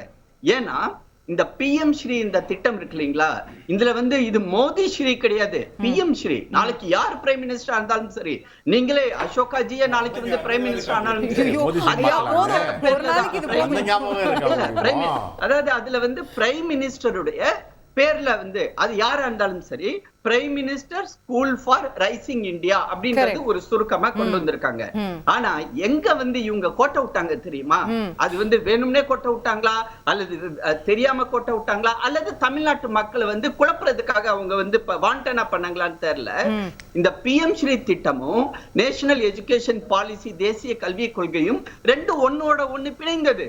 இன்னைக்கு வந்து தேசிய கல்வி SSY ஃபண்ட் ஏன் நிக்குது? PM ஸ்ரீக்கு நீங்க நிப்பாட்டுங்க, வரலன்னு சொல்லுங்க. சமக்ர சிக்ஷா ஃபண்ட் ஏன் நிக்குது? அந்த பாயிண்ட்க்கு வரேன், கொஞ்சம் நீங்க போறீங்க. நீங்க அவங்கள்ட்ட எல்லாம் நல்ல நேரம் கொடுத்து பேசுனீங்க, என்கிட்ட மட்டும் வந்த உடனே கட் பண்றீங்க. இல்ல என்னோட பாயிண்ட நான் கேட்க விடணும் இல்லீங்களா? நீங்க உங்களுக்கு நீங்க கேட்டீங்க, அதுக்காக நான் நன்றியும் சொல்லிட்டேன் உங்கள்ட்ட. இப்ப வந்து என்ன அப்படின்னா, இந்த ஒரு வந்து ஒரு கல்விக் கொள்கை உருவாக்கப்பட்டிருக்கிறது. அந்த கல்விக் கொள்கை 2020 வந்து நம்ம வந்து அதை அடாப்டும் பண்றோம். ஆனா அந்த கல்விக் கொள்கையை இம்ப்ளிமெண்ட் பண்றதுக்கு ஒரு முதல் கட்டமாக ஒரு மாடலை வந்து உருவாக்கணும். அந்த மாடல் தான் இன்னைக்கு பிஎம் ஸ்ரீ. இன்னைக்கு இந்த பிஎம் ஸ்ரீன்ற அந்த திட்டம் ஏற்கனவே நடந்துகிட்டு இருக்கிற கேந்திரிய வித்யாலயா, அதே மாதிரி ஸ்டேட் போர்டுல, அதாவது இந்த தமிழ்நாட்டை தவிர மற்ற மாநிலங்கள், ஒரு சில குறிப்பிட்ட மாநிலங்கள், அது காங்கிரஸ் மற்றும் எதிர்கட்சிகள் உள்ள அந்த மாநிலங்கள் நாங்க முடியாதுன்னு கூட சொல்லியிருக்கலாம். ஆனா பெரும்பாலான கிட்டத்தட்ட வந்து 28-29 மாநிலங்கள் வந்து பிஎம் ஸ்ரீயை நாங்க ஸ்டேட் வந்து நடத்துற ஸ்கூல்களையும் நாங்க அடாப்ட் பண்ணிக்கிறோம் அப்படின்னு சொல்லிட்டாங்க. இப்போ நேஷனல் எஜுகேஷன் பாலிசியில உள்ள முக்கியமான அம்சங்கள், ஏன்னா இதெல்லாம் வந்து அடுத்த ஜெனரேஷனை உருவாக்கக்கூடிய ஒரு முக்கியமான கல்விக் கொள்கை. இந்த கல்விக் கொள்கையில நாங்க எங்கேயாவது ஒரு இடத்துல ஆரம்பிக்கணும். அந்த சார் கோச்சுக்காதீங்க, திருப்பியும் ஒரே கேள்விதான், SSY ஃபண்டை ஏன் நிப்பாட்டீங்க? அதுதான் இந்த கேள்வியை நீங்க என்கிட்ட கேட்கறதை விட மாநில அரசு கிட்ட கேட்கணும். இந்த கடிதத்தை கேட்கணும். ஏன்னா இந்த சர்வ சிக்ஷா அபியான் இருக்கு இல்லீங்களா, அதாவது சமக்ர சிக்ஷா அபியான், சமக்ர என்ற ஒருங்கிணைந்த அர்த்தம். உங்களுக்கு ஹிந்தி என்னை விட நல்லாவே தெரியும், ஏன்னா நீங்க டெல்லியில இருந்து படிச்சு வந்தவங்க. அதாவது ஒரு மாநில அரசும் மத்திய அரசும் இணைந்து நடத்தக்கூடிய ஒரு கல்வி திட்டம். இதுல வந்து 60% and 40% நம்ம ஏற்கனவே டிஸ்கஸ் பண்ணிட்டோம். ஆனா இது வந்து எதோட இணைஞ்சிருக்கிறது? National education பாலிசியோட இணைஞ்சிருக்கு. நம்ம அத வந்து பிரிச்சு நம்ம பார்க்க முடியாது. இந்த இடத்துல NEP-யோட இணைஞ்சிருக்கிறது. சமக்ர சிக்ஷா சர்வ சிக்ஷா அபியான்ல ஆரம்பிச்சு எல்லாமே வந்து நம்ம காலகாலமா கொடுத்துட்டு வந்த ஃபண்ட் தான சார். இல்ல அசோகாஜி, நான் கேக்குற கேள்வி என்ன தெரியுமா? இந்த கடிதம் எழுதினதுக்கு பிறகு தமிழ்நாடு கவர்மெண்ட் என்ன பண்ணுச்சு? அதாவது அமைதியா உட்கார்ந்துட்டாங்களா, அல்லது இப்படிப்பட்ட ஒரு கமிட்டி அதுல சொல்றாரு பாத்தீங்களா, நாங்க ஒரு கமிட்டி போட்டுட்டோம், அந்த கமிட்டி முடிவு பண்ணுவோம். அந்த கமிட்டி என்ன பண்ணுச்சு? யார் மேல கமிட்டி போட்டீங்க? யார் அதுல உறுப்பினர்கள்? தேசிய கல்விக் கொள்கையை விட்டுட்டு நீங்க மாநில கல்விக் கொள்கைக்கு வேற ஒரு கமிட்டி போட்டு ஒரு ரிப்போர்ட் வாங்கிருக்கீங்க. அதை என்ன பண்ணீங்க? பொதுவெளியில விட்டீங்களா? என் கேள்வியே வேற சார். அவங்க மாநில கல்விக் கொள்கை கமிட்டி போடுறாங்க, போடாம போறாங்க, அது அவங்க செய்யறது தப்பு, இதெல்லாம் நீங்க சொல்றீங்க. சரி, நான் கேட்பது பிஎம் ஸ்ரீயும் SSYயும் நீங்க ஏன் இணைக்கிறீங்க? இதுக்கு MOU போடாதனால அந்த ஃபண்டை ஏன் நிப்பாட்டீங்க? அதான் திரு சஃபி சொல்றது போல நீங்க யாருக்கு ஃபண்டை நிப்பாட்டுறீங்க தெரியுமா? முதலமைச்சர் மு க ஸ்டாலினுக்கு இல்ல, தமிழ்நாட்டின் கிராமங்களில் படிக்கக்கூடிய பிள்ளைகளுடைய ஸ்கூலு, கிளாஸ் ரூம், ஹாஸ்டல், அவங்களோட சாப்பாடு, அந்த ஃபண்ட் நிக்குது. டீச்சர் சம்பளம், டீச்சர்ஸோட பெனிஃபிட், யூனிஃபார்ம், மேடம் நண்பரே நான் வரேன், இந்த பாயிண்ட்க்கு வரேன். ரொம்ப உணர்ச்சி வசப்பட்டு பேசாதீங்க. உங்களுடைய கட்சியை சேர்ந்தவங்க தான் அதிகமான CBSE ஸ்கூல் வந்து நடத்திட்டு இருக்காங்க. பிரைவேட் ஸ்கூல் ஆனா இல்ல கவர்மெண்ட் பத்தி பேசுங்க சார். கவர்மெண்ட் ஸ்கூல் பசங்க பத்தி பேசுங்க. CBSE பத்தி ஏன் போறீங்க? நீங்க பேசும்போது நான் ஊடால பேசவே இல்லை. உங்களை நான் வந்து பேசிக்கணும். நாகரிகம் கருதி நான் பேசல. அதனால மேடத்துக்கிட்ட நான் ஒரே ஒரு ரெக்வெஸ்ட், அவங்க பக்கத்துல இருக்கிறதுனால கொஞ்சம் அவங்கள கண்ட்ரோல் பண்ணுங்க, எங்களை பேச விடுங்க. ஏன்னா நாங்கள் வந்து எங்களோட பாயிண்டை நீங்க வைக்க விடாம நீங்க வந்து கேள்வி மட்டும் கேட்டு அந்த பதில் தான் சொல்றதுக்கு வரேன். இந்த கேள்வியை நீங்க தவறான ஆட்கள்கிட்ட தான் நீங்க புட் பண்ணிருக்கீங்க. தமிழ்நாடு கவர்மெண்ட் கிட்ட, அதுவும் குறிப்பாக அன்பில் மகேஷ் கிட்ட நீங்க கேளுங்க. நீங்க ஏங்க ஒரு கமிட்மெண்ட் கொடுத்திருக்கீங்க, அந்த கமிட்மெண்ட்டை நீங்க ஏன் ஃபுல்ஃபில் பண்ணல? அதே மாதிரி நண்பர் ரவிச்சந்திரன் கேட்டார் பாத்தீங்களா, யூட்டிலைசேஷன் சர்டிபிகேட், அது என்ன பண்ணீங்க சார்? யூட்டிலைசேஷன் இதுக்கு வர நீங்க கொடுத்த கணக்கு வழக்கு நீங்க ஏதாவது வந்து சப்மிட் பண்ணிருக்கீங்களா? அதை கொஞ்சம் தயவு செய்து பேசுங்க. உங்களுடைய கொள்கை முடிவே சரியா இல்லாத பட்சத்துல உங்களுக்கே வந்து அதுல ஏகப்பட்ட கன்ஃபியூஷன் இருக்கும்போது, SEP எடுத்துக்கிறதா NEP எடுத்துக்கிறதான்ற ஒரு பெரிய பிரச்சனையில இருக்கும்போது, மூன்று மொழி கொள்கை அப்படின்னு எங்களை பத்தி ஒரு தவறான ஒரு கருத்தை, நாங்க எங்கேயுமே ஹிந்திய வந்து திணிக்கவே இல்லை, ஹிந்தின்ற ஒரு வார்த்தை கூட தேசிய கல்விக் கொள்கையில இல்ல. நீங்க வந்து அது மாதிரி காட்டுறீங்கன்னா நீங்க சொல்லுங்க, நான் இன்னைக்கு இப்பயே ரைட் நான் எழுந்திச்சு போயிடுறேன். ஆக மொத்தம் நாங்க ஹிந்திய திணிக்கிறோம் அப்படின்னு ஒரு பொய்யான ஒரு கட்டமைப்பை உருவாக்கி மத்திய அரசு மேலையும் திரு மோடி மேலையும் நீங்க பூசுறீங்க. அதுதான் இங்க வந்து பிரச்சனை உங்கள்கிட்ட தான், எங்கள்கிட்ட இல்ல. டாக்டர் சஃபி, நீங்க மாநில அரசு சரியான ப்ரொபோசல் கொடுத்திருக்காது, அதை முதல்ல விசாரிங்க அப்படிங்கிறாரு. இந்த யூட்டிலைசேஷன் மாநில அரசு ப்ரொபோசல் தர்றது சார், மற்ற ஸ்டேட் எல்லாம் கரெக்டாக கொடுத்துட்டாங்களா? First question. எல்லா ஸ்டேட்டும் கொடுத்ததுனால தான் நீங்கள் எல்லா ஸ்டேட்டுக்கும் கரெக்டாக கொடுத்துட்டு இருக்கீங்களா? Second question. மூணாவது, இந்த மாதிரி கூட கொடுப்பாங்களா? இல்ல மேடம், இந்த மாதிரி லேம் ரீசன் சொல்லி யாரு தலையில கை வைக்கிறீங்கன்னு யோசிங்க. அடுத்த தலைமுறை கையில கை வைக்கிறீங்க. என்னன்னா நான் என்ன சொல்றேன், இல்ல மேடம் ஒரே நிமிஷம், நீங்க இது யூட்டிலைசேஷன் சர்டிபிகேட்டே கொடுக்காம வேற ஒரு மாநிலத்துக்கு கொடுத்திருக்காங்க நிதி அப்படினா நீங்க அவங்களுக்கு மட்டும் எப்படி கொடுத்தீங்கன்னு நம்ம கேட்கலாம். நான் என்ன சொல்றேன்னா, இப்போ அவங்களுக்கு மட்டும் எப்படி கொடுத்தீங்கன்னு கேட்கலாம். நீங்க கன்கரண்ட் லிஸ்ட் நீங்க கொடுக்க வேண்டியது அரசியலமைப்பு பிரகாரம் உங்களுடைய கடமை. இது நீங்க ஒன்றும் மாற்ற முடியாது. நான் தர மாட்டேன்னு சொல்றதுக்கு நீங்க ஆளே கிடையாது, உங்களுக்கு அந்த உரிமையே கிடையாது. மக்கள் இந்த உரிமை உங்களுக்கு கொடுக்கவும் இல்லை. நீங்க இப்ப என்ன கொண்டு வராங்க தெரியுமா?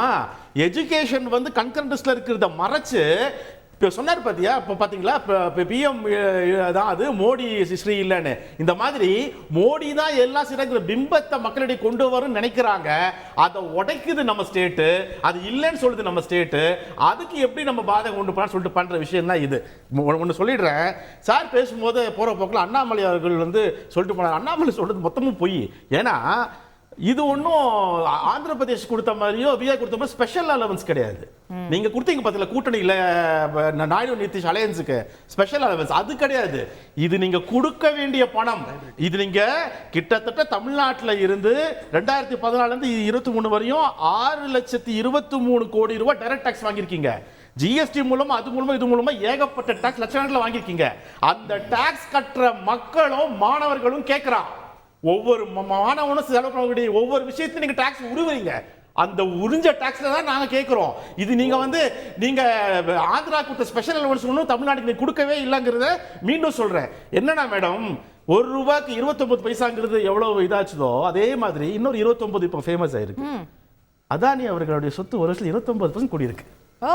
29%. அதே நம்பர் பாத்தீங்களா? இவங்களுடைய மேஜிக் பாத்தீங்களா? BJP magic 29%. சார் வெயிட் பண்ணுங்க. 29% வந்து அதானி அவர்களுடைய சொத்து மதிப்பு ஒரு வருஷத்துல கூடி இருக்கு. ஆனா படிக்கிற மாணவர்களுக்கும் அவங்களுக்கு கற்பிக்கிற ஆசிரியர்களுக்கும் காசு தர மாட்டோம். 1 இயர். லாஸ்ட் இயர்ல அது வந்து கீழே எங்கேயோ கடந்தது. அதானி பேங்க்ரப்ட் பிஜேபி காரங்களே பேசினாங்க. இப்போ என்ன ஆச்சுன்னா, அதானி அவர்களுடைய சொத்து பங்கு மட்டும் 29% 1 இயர்ல கொடுக்கு ரிப்போர்ட் வந்திருக்கு. அவர் இன்னைக்கு பெரும் பணக்காரர் ஒருத்தர் இருக்காரு. எப்படி கிழக்கிந்திய கம்பெனி நம்மளை அடிமைப்படுத்துதோ மேற்கிந்திய கம்பெனி ஆரம்பிச்சிருக்கு. இவ்வளவுதான் உண்மை. என்னன்னா, அதானியை வளர விடுவோம், அம்பானியை வளர விடுவோம், அம்பானிக்கு 5000 கோடி செய்யக்கூடிய இதுக்கெல்லாம் தனியாக ஏர்போர்ட்டை உருவாக்குவோம். படிக்கிற குழந்தைகளுக்கும் அவங்களுக்கு கற்றுக் கொடுக்குற ஆசிரியர்களுக்கும் காசு தர மாட்டோம், அந்த ஃபண்டு தர மாட்டோம், மெட்ரோ ரயில் காசு தர மாட்டோம், எதுவும் தர மாட்டோம்.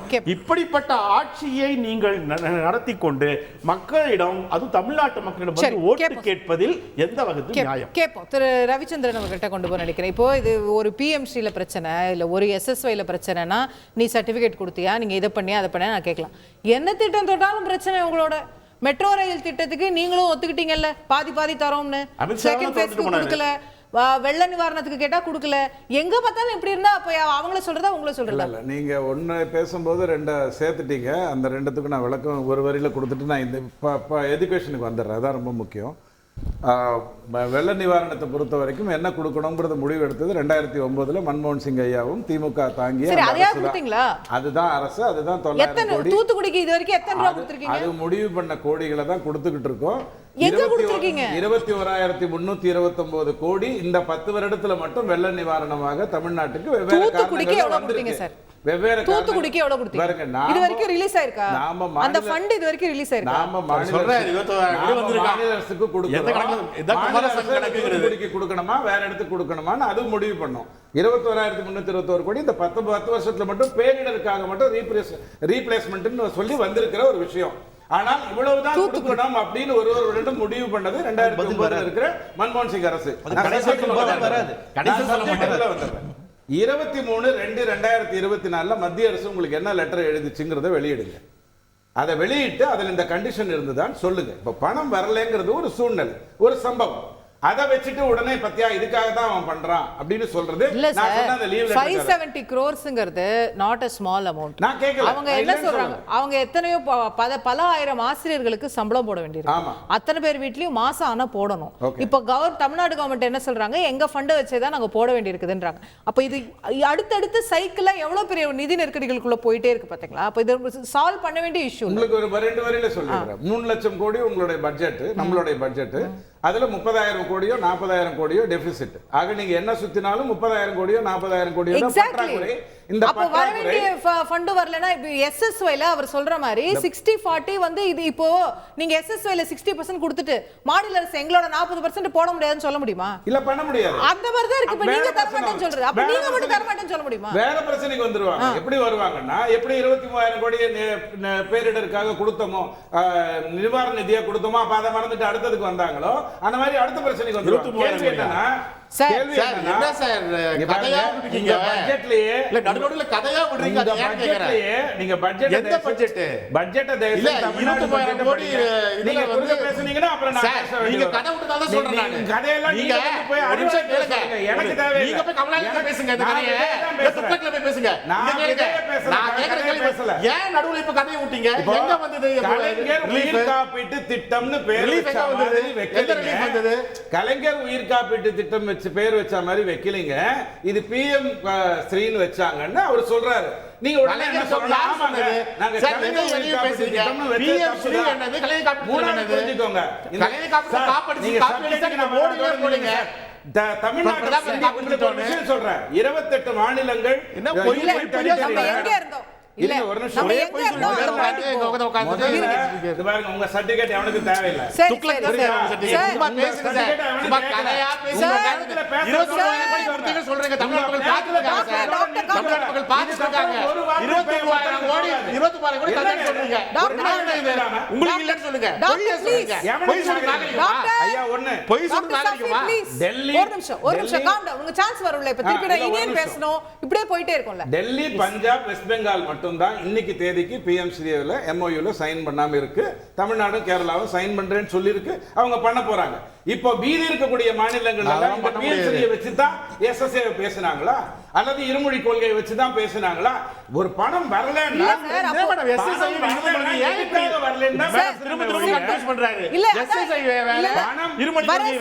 இல்ல சார் ரொம்ப சிம்பிள் சார். எனக்கு தேவையே இல்ல. உங்களுக்கு தேவையில்லை. எங்களுக்கு தான் வேணும். வர ஐயா நீங்க வேத்துக்கறக்க வாசி. நான் தமிழ்நாட்டுக்காரங்க. 26 வரைக்கும் நீங்க வெச்சுக்கோங்க. நான் மதுரையில படிச்சேன். ஐயா படிச்சிட்டு போங்க. ஆனா இது இல்ல. பாருங்க எஸ்எஸ்ஒய்ல 60-40 2 பேரும் ஃபண்ட் கொடுத்தாதான் இங்க ஸ்கூல் நடக்கும். சரிங்களா? எங்களுக்கு ஸ்கூல் நடக்கணும், மதிய உணவு நடக்கணும், கிளாஸ் நடக்கணும், டீச்சர் சம்பளம் போடணும், எங்க பிரச்சனை. அப்போ 60 நீங்களும் கொடுக்க மாட்டேன்னு சொல்ல முடியாது, 40 அவங்களும் கொடுக்க மாட்டேன்னு சொல்ல முடியாது. நீங்க யார் கொடுக்கலனாலும் எங்க பள்ளிக்கூடம் தான் பாதிக்க போகுது. அப்ப ஏன் கொடுக்கலன்னு நாங்க கேட்போமா இல்லையா? அப்ப ஏன் கொடுக்கலன்னு நீங்க அவங்கள போய் கேளுங்க. நீங்க ஏன் கொடுக்கல நீங்க சொல்லுங்க. கொடுக்காத அந்த 500 கோடியை பத்தி பேசுறீங்க. அதற்கான காரணம் என்னங்கிறது மத்திய அரசு சொல்லணும். என்னுடைய கேள்வி என்னன்னா 23/2/2024 உங்களுக்கு எழுதிய கடிதத்தை நீங்க சுட்டிக்காட்டிய அந்த கடிதத்துல என்னென்ன கண்டிஷன் போட்டிருந்தாங்கங்கறத வெள்ள சொல்லுங்க. மின்சார விலை நீங்க சொல்லுங்க. அதெல்லாம் நாளைக்கு வந்துரும். நம்ம இடத்துல கொஞ்சம் லேட்டா வரும், லேட்டஸ்டா வரும். ஆனா நாளைக்கு எல்லாத்தையும் மாத்தி சொல்றீங்க. அப்புறம் போய் சொல்றீங்க. போய் மத்திய அரசு பிரிக்கணும், நாட்டை பிரிக்கணும்ன்றது போயிடுவீங்க. சரி போய் சொல்றீங்க. என்னன்னா மக்கள் கிட்ட நாளைக்கு வரும். மெட்ரோ ரயிலுக்கு இது வரைக்கும் ஏன் வரலன்னு வரல பாருங்க. மெட்ரோ ரயிலுக்கு இப்ப ஏன் சொல்வீங்களா? யாரா சொல்றீங்களா? ஏன் வரலன்னு சொல்லிருக்கீங்க. மெட்ரோ ரயிலுக்கு நான் என்ன சொல்றேன், நீங்க நியாயமான காரணம் சொல்லுங்க. மாநில அரசு இந்த தவறுகள் செய்தது, இப்படி ஒழுங்கா கொடுக்கல சொல்லுங்க வெளியே. இதே அரங்கத்துல கருணாகராஜன் ஐயாவும் நானும் பலமுறை இந்த மெட்ரோ பத்தி சொல்லியிருக்கோம். ஐயா எங்களுடைய பங்குங்கிறது 7,300 எத்தனை கோடின்னு சொல்லுங்க, உங்க பங்கு எத்தனைன்னு சொல்லுங்க. நாட்டுல எல்லா தலைநகரிலும் மெட்ரோ வரணும், தமிழ்நாட்டுல மட்டுமே எல்லா இடத்துலயும் மெட்ரோ போக முடியாது. 117 கிலோமீட்டருக்கு இந்தியாவிலேயே 3வது மாநிலம் 117 கிலோமீட்டருக்கு மெட்ரோ தமிழ்நாட்டுல தான். நாம எஜுகேஷனுக்குள்ள வந்துருவோம் சார். நிதி அமைச்சரோ இல்ல மத்தியில இருக்கிற எந்த அமைச்சரோ இத வந்து இன்ன காரணத்துக்காக ரிலீஸ் பண்ணலங்க, இதுல இன்ன இஷ்யூ இருக்குங்க எங்கயாவது சொல்லுங்க, நான் பார்க்காம இருந்திருக்கேன். மெட்ரோவை பொறுத்த வரைக்கும் உங்களுக்கு பிஜேபில இருந்து வர்றவங்க சொல்றாங்க, கேப் விட்டா ஆச்சாரி சொல்லிடுவாரு, நான் பலமுறை பேசிட்டேன். இப்ப கேள்வி வந்து இந்த விஷயத்தை மட்டும், மின்சார விலை ஏத்துனதுக்கு நீங்க எப்படி மத்திய அரசு மேல பழிய போட்டீங்களோ அந்த மாதிரி இந்த 23/2/2024 லெட்டரை காட்டிட்டீங்கன்னா தெளிவா புரிஞ்சிரும். 2023 மத்திய அரசு காட்டுதா, அந்த லெட்டர் பாத்துங்க. உதயமின் திட்டம் ஒண்ணு இல்லவே இல்ல, உதயமின் திட்டம் ஒண்ணு இல்லவே இல்ல நாட்டுல, அது கூட்டவே சொல்லல ரேட் எல்லாம் அப்படி சொல்லிட்டு இருக்காங்க. பிஎம்சி ஒண்ணு இல்லவே இல்ல, எஸ்எஸ்ஐ ஒண்ணு இல்லவே இல்ல, போய் சொல்றது ஒரு அளவு இருக்கு, ஒரு அளவு உருட்டலாம், உருட்டிட்டே இருக்காதீங்க.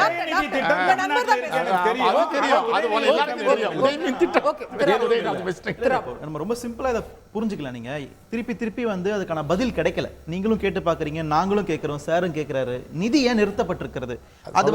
அது வந்து மெட்ரோ ட்ரெயினா இருக்கட்டும், அது தூத்துக்குடி வெள்ள நிவாரணத்துக்காக இருக்கட்டும், எதுவா இருந்தாலும் சரி, எஸ்எஸ்ஏ இருக்கட்டும், எதற்காக நிதி நிறுத்தப்பட்டிருக்குன்னு சொல்றது கூட பாஜக இல்ல சார். நீங்க சொல்லல பதில, நீங்க மழுப்பல் தான் பண்றீங்களே தவிர அதற்கான ஒரு டைரக்ட் ஆன்சர் நீங்க கொடுக்கல. இது வரைக்கும் நாங்க எதிர்பார்க்கிறது ஆன்சர் எதிர்பார்க்கிறோம். ஏன் வரல? அது வரல, ஏன் வரல?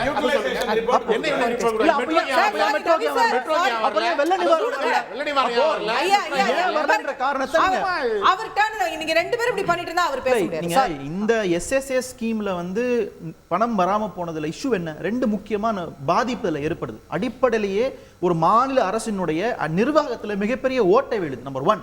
ரெண்டாவது, சாமானிய ஏழை மாணவர்களுடைய படிப்பு பாதிக்கப்படுது. இதை நாங்க எப்படி பாக்குறோம்னா, பிஜேபி ஆர்எஸ்எஸ் ஒரு லாங் டர்ம் ஐடியாலஜி இருக்குல்ல, அதை இம்ப்ளிமெண்ட் பண்றாங்களோன்னு எனக்கு தோணுது. எனக்கு இதன் மூலமாக நீங்க 1961 அன்னைக்கு சரசங் சாலக் கோல்வாக்கர் எழுதிய பஞ்ச் ஆஃப் தாட்ஸ் புத்தகத்துல இந்தியா ஒரு யூனிட்டரி ஸ்டேட்டாக இருக்கணும், இந்தியா வந்து ஒற்றையாட்சி தன்மையாக இருக்கணும், மாநில அரசுகளுக்கு மாநிலங்களுக்கு உரிமைகள் போகக்கூடாதுன்னு எழுதி வச்சுட்டு போனார்ல. இன்னைக்கு அவர் குருவா பாக்குறாங்களே, நரேந்திர மோடி ஆரம்பிச்சு நம்ம டிடிஎஸ் சார் வரைக்கும். இல்ல நீங்க இப்பதான் பாக்குறீங்க. அப்ப அதனுடைய நீட்சியாக இவங்க மாநில அரசினுடைய அதிகாரத்தை குறைப்பதற்கு இதன் மூலமாக முயற்சி பண்றாங்கன்னு ஒரு பெரிய கேள்வி இருக்கு. ரெண்டாவது, நீங்க குலக்கல்வி திட்டத்தை மறைமுகமா இம்ப்ளிமெண்ட் பண்றதுக்கு தான் நீங்க என்இபி கொண்டு வரீங்க. அது விஸ்வகர்மான்னு வேற பேர் வச்சிருக்கீங்க நீங்க. அப்போ இது எல்லாமே ஏதோ ஒரு வகையில என்இபி வேற விஸ்வகர்மா வேற. விஸ்வகர்மா அப்புறமா வந்து லேட்டரா வந்தது. பட் எல்லாமே சேர்ந்து தானே. நீங்க ஸ்கில் டெவலப்மென்ட் ப்ரோக்ராம் வச்சிருக்கீங்க என்இபில. எல்லாமே வந்து சாமானிய மக்களுடைய அடிப்படை கல்வியை பிடுங்குற மாதிரி தான் இருக்கு. நாங்க பாக்குறோம், அதெல்லாம் எதிர்க்கிறோம் நாங்க. அப்போ நீங்க திருப்பி அவன் வந்து படிக்க கூடாது, அவன் திருப்பி அவன் குலத்தொழிலுக்கு தான் போகுன்றதுக்கான வழிவகை வகுக்கிற மாதிரி இருக்கு. இப்போ இதுல ஒருவேளை இதுல அந்த மாணவருக்கான யூனிஃபார்மோ ஸ்கூல் ஷூஸோ அவனுக்கான படிப்பு புத்தகங்களோ வரலைன்னா டிராப் அவுட் ரேட் அதிகமோ தமிழ்நாட்டுல, அதுக்கு ஒன்றிய அரசு பதில் சொல்லுமா இந்த அகாடமிக் இயர்ல? அப்போ அதுதான் நாங்க கேட்கறாங்க. இது மிகப்பெரிய துரோகம் தமிழ்நாட்டுக்கு இழைக்கப்படுகிறது. அண்ட் கடைசியா என்னன்னா, உங்களுக்கு பேசும்போது சொன்னாங்க ஸ்கீம் பேரை மாற்றதை பத்தி பேசிட்டு இருந்தாங்க. பிஜேபி முதல்ல இந்த ஸ்கீம் பேரை மாற்றதை பத்தி பேச தகுதி கிடையாது. 33 ஸ்கீமுக்கு பேரை மாத்திட்டாங்க பாஜக அரசு. காங்கிரஸ் அரசால் கொண்டு வரப்பட்ட 33 ஸ்கீமுக்கு ஸ்வச் பாரத் அபியானுடைய முன்னாள் பேர் நிர்மல் பாரத் அபியான். இவங்க சொல்லக்கூடிய ஸ்மார்ட் சிட்டிக்கு முன்னாள் பேர் Jawaharlal Nehru national urban renewal mission. இவங்க சொல்லக்கூடிய ஸ்கில் இந்தியாவுக்கு பேர் நேஷனல் ஸ்கில் டெவலப்மென்ட் கார்ப்பரேஷன். இவங்க சொல்லக்கூடிய மேக் இன் இந்தியாவுக்கு நேஷனல் மேனுஃபேக்சரிங் பாலிசி. 33 பேருக்கு பேரை மாத்தி வச்சுக்கிட்டு நாங்க தான் கொண்டு வந்து மார்க்கெட்டிங் பண்ணி மக்களை ஏமாத்துறாங்களே, அதை தான் இதுலயும் பண்ண முயற்சி பண்றாங்க நான் சொல்றேன். நாங்க அப்ப இந்த பிஎம்ஸ்ரீ எல்லாமே காங்கிரஸ் ஏற்கனவே பண்ணி அப்படி நான் சொல்லல. பிஎம்ஸ்ரீன்றது மாநில அரசினுடைய அப்புறம் திமுக உங்களோட ஸ்டேட் கவர்மெண்ட் இல்ல, அந்த மீனிங் புரிஞ்சுக்கணும். நீங்க ஸ்டேட் கவர்மெண்டால் நடத்தப்படுகின்ற பள்ளிகளுக்கு லேபிளை ஒட்டி நாங்க நிதி கொடுக்கிறோம். ஒரு தொய்வடைந்த மாநிலம் பீகார்ல யூபியிலே போய் அங்க ஒரு ஓட்டோடசல் ஸ்கூல்ல போய் நீங்க லேபிள் ஒட்டி நடத்துறீங்கன்னா உங்களுக்கு வரவேற்பாங்க, நிதி வேணும், அங்க எஜுகேஷனோட என்ரோல்மெண்ட் ரேஷியோ கம்மியா இருக்கு. ஓகே, இங்க வந்து 99% என்ரோல்மெண்ட் ரேஷியோ ஸ்கூல்ல இருக்கு தமிழ்நாட்டுல. அப்போ 99.99% என்ரோல்மெண்ட் ரேஷியோ இருக்க ஒரு ஸ்கூல்ல நீங்க வந்து உட்கார்ந்து நாங்க லேபிள் ஓட்டுறோம், நாங்க இங்க இருக்கிற மாணவருடைய தகுதியை நாங்க மேம்படுத்துறோம், நாங்க இவரோட டெவலப் பண்றோம்ன்றது எதுக்கு? நீங்க எதுக்கு உள்ள வரீங்க? முதல்ல சம்பந்தமே தேவையில்லை. அப்போ நீங்க எதற்காக உள்ள வரீங்கன்னா அடிப்படையிலேயே உங்களுடைய ஐடியாலஜியை இம்ப்ளிமெண்ட் பண்றதுக்கு உள்ள வரீங்கன்றது புரிந்து கொள்ள முடியும். Okay, right. ஆசீர்வாதம் ஆச்சாரி மேடம், அதாவது அவங்க திமுகவை சேர்ந்த நண்பரும் அதே மாதிரி அவர் ராபர்ட்டும் பேசும்பொழுது ஏதோ தமிழ்நாடு கவர்மெண்ட் வந்து சுயசார்பு அரசு மாதிரியும் அவங்களே வந்து அவங்களுடைய பண இது வருவாயை வச்சு அவங்க வந்து ஆட்சி நடத்துறாங்க அது மாதிரி. ஆனா பட்ஜெட்ல தயவு செய்து நான் அப்ப பக்கத்துல உங்க கூட பக்கத்துல உட்காந்து சரிசமமா பேசணும்னா நான் பேசல. நான் வந்து இன்னொரு இடத்துல இருந்து நான் பேசிட்டு இருக்கிறேன். நீங்க ஊட பேசுறீங்கன்னா யாருக்கும் வந்து அதனோட புரிதல் இல்லாம போயிடும். அதாவது இவங்க பேசுனாங்க இல்லைங்களா, நான் வந்து ஒரே ஒரு தரவு மட்டும் சொல்றேன். இந்த பட்ஜெட் நீங்க வந்து இப்ப 2024-25 பட்ஜெட் நீங்க ஒரு தடவை போய் பாத்தீங்கன்னா டாக்ஸ் டெவல்யூஷன் தெளிவாவே கொடுத்திருக்காங்க. அதாவது டோட்டல்ல வந்த 12,47,211 கோடியில 50,873 கோடி வந்து தமிழ்நாட்டுக்கு வந்து டெவல்யூஷன் ஆயிடுக்குது. அதை வந்து யாருமே மறுக்க முடியாது. அது தமிழ்நாட்டுடைய எல்லா திட்டங்களும் பெரும்பான்மையான திட்டங்கள் அந்த பணத்தை வச்சுதான் அவங்க வந்து பண்ணிட்டு இருக்காங்க. அதே மாதிரி வந்து நம்ம திரும்பி மெட்ரோ பத்தி பேசுறோம் இல்லைங்களா, நான் ஒரே ஒரு தரவு மட்டும் கொடுக்குறேன், அது அவங்க சொல்லட்டும். அதாவது மெட்ரோ ஃபேஸ் 1ல government of Tamil Nadu contribution 5,878 crore ரூபாய். கவர்மெண்ட் ஆஃப் இந்தியாவோடது வந்து 3,856. அந்த Japan international agency cooperative agency ஜைகான்னு சொல்றோம் இல்லைங்களா, அவங்களோடது 8,646 கோடி ரூபாய். அடுத்தது phase 1 extension government of Tamil Nadu 916, government of India 713, JICA 2,141, total 3,770. இவங்க எந்த இடத்துல நாங்க கொடுக்கல. அத வந்து அப்ரூவலே ஆகலைங்க. ஃபேஸ் 2 எப்ப அப்ரூவல் ஆகும்? டிபிஆர் கொடுத்து அதுக்கப்புறம் அதுக்கு முன்னாடி ஃபேஸ் 1A உடைய அவங்களுடைய யுட்டிலைசேஷன் ஒரு பிரச்சனையே.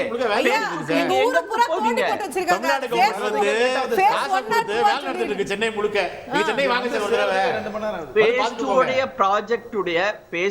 ப்ராஜெக்டுடைய அப்ரூவலுக்கு இவங்க என்னென்ன டாக்குமெண்ட்ஸ் கொடுக்கணுமோ கொடுத்தாங்களா, கொடுக்கலையா? எங்களுக்கு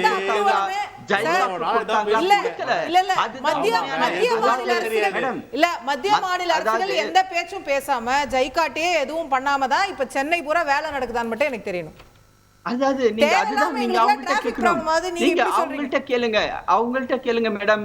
இவங்க எடுத்தாலும் எங்க மேலையும் ஜைகா மேலையும் போடுறாங்க. உண்மையிலே எங்களோடது கவுண்டர் கேரண்டி. நாங்க இல்லாட்டினா இவங்களால ஜைகால ₹1 கூட வாங்க முடியாது.